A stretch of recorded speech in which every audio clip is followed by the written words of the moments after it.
Prepare to be enthralled as we dive into the chilling tale of a murderer who not only extinguished a family's lives but lingered among the shadows of their home. Welcome to the enigmatic world of the Hinterkaifeck murders, a mystery that continues to baffle investigators even after nearly a century. The Hinterkaifeck murders, Germany's oldest unsolved massacre, the chilling tale of a murderer who carried on living in the family home of the dead.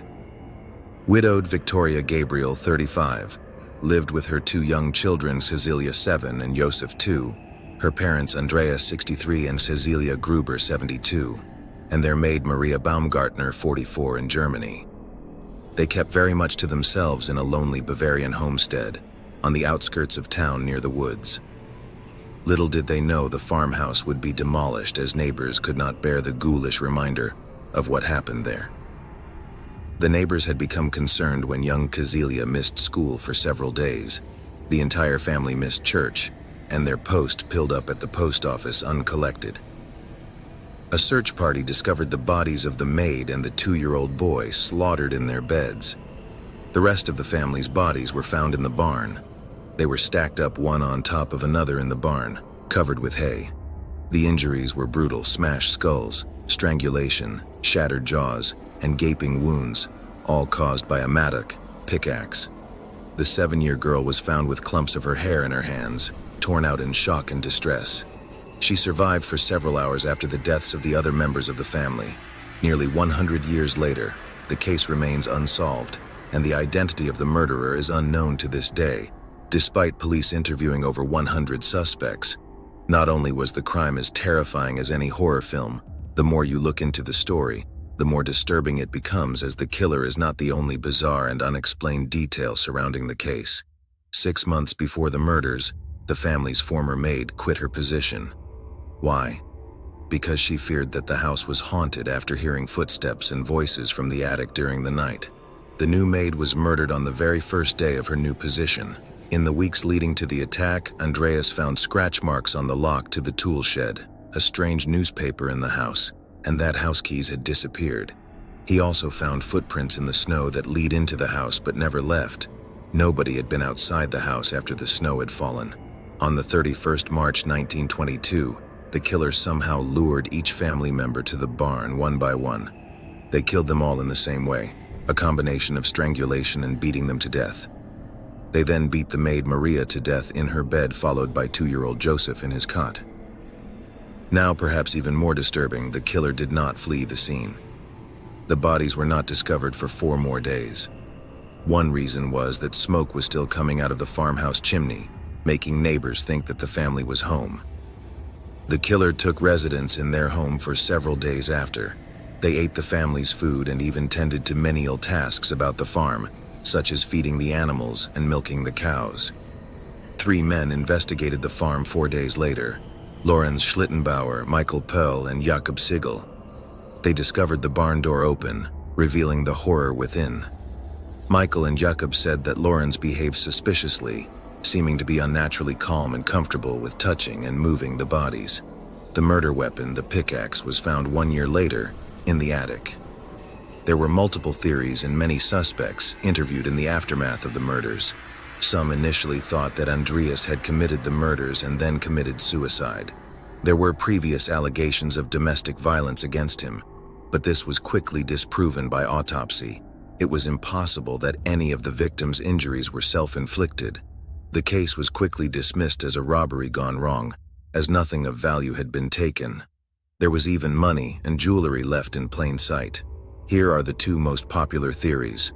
I'll let you draw your own conclusions. None are 1. Carl Gabriel, Victoria's husband and father of her first child, Cecilia. Carl had been believed to have died in the war. However, there was a theory that this was untrue, that he had taken another soldier's identity to return home to take revenge on the family. Revenge for what? Victoria and her father, Andreas, were convicted of incest in 1915, which Andreas served 1 year, and Victoria 1 month in prison. Not only this, the discovery of a second child to another man. Why was this dismissed? Although there was no physical evidence of his death as a bomb destroyed his body, there were witness accounts of his death in 1914. Schonsner 2, Lorenz Schlittenbauer, You may have noted his strange behavior at the crime scene.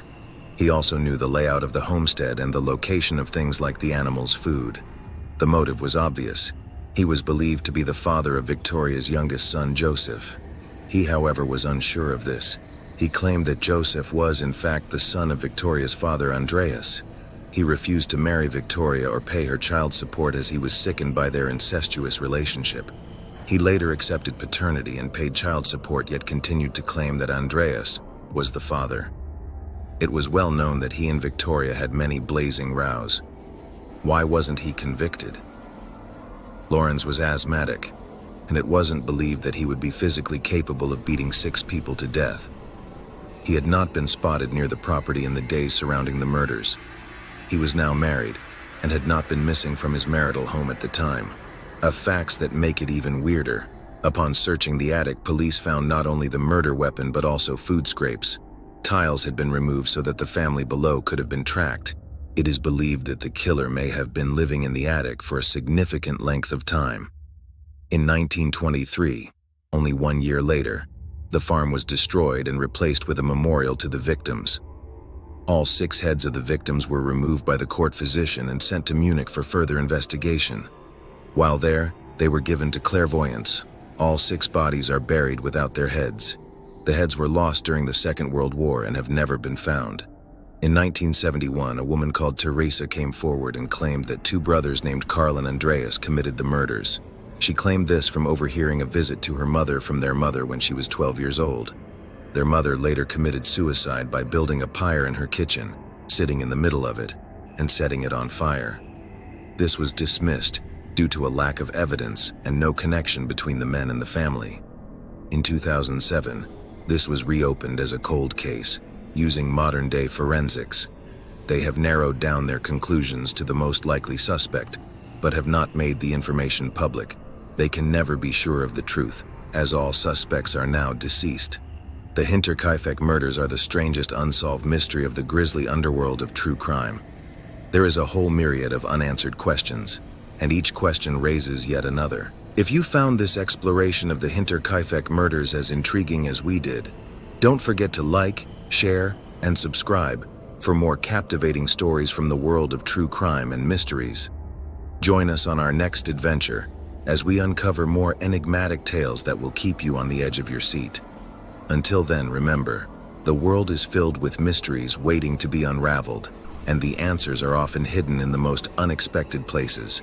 Stay curious, stay vigilant, and stay tuned for more captivating journeys.